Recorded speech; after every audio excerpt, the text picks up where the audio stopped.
Oregano जो है इसके ऊपर स्प्रिंकल करें। ये सब स्प्रिंकल करने के बाद इसको हम लोग बेक करेंगे जब तक कि इसके ऊपर बहुत अच्छा सा यहाँ पे गोल्डन ब्राउन सा जो है कलर नहीं आ जाता।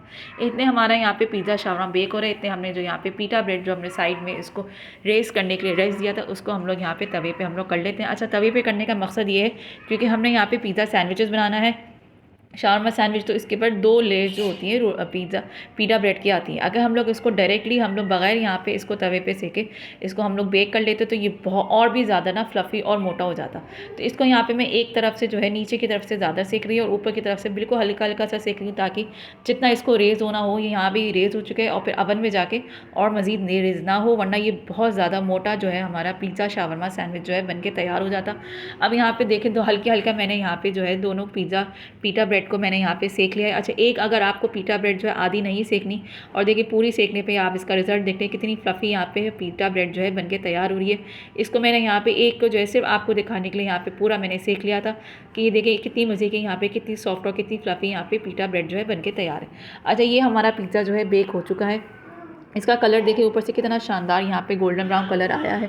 अच्छा, अब इसको हम लोग यहाँ पे प्लेट पे ट्रांसफ़र कर लेंगे। प्लेट पे ट्रांसफ़र करने के बाद जो हमने यहाँ पे शावरमा सॉस जो बनाई थी वो इसके ऊपर हम लोग जो रेस्टोरेंट्स में जिस तरह से आप लोग इस तरह सर्कल का डिज़ाइन बना के शावरमा सॉस जो है आप लोग को यहाँ पे सर्व होती है, बिल्कुल उसी तरह से हम लोग यहाँ पे अब पिज़्ज़ा शावरमा के ऊपर जो है शावरमा सॉस जो है इस तरह से कर देंगे।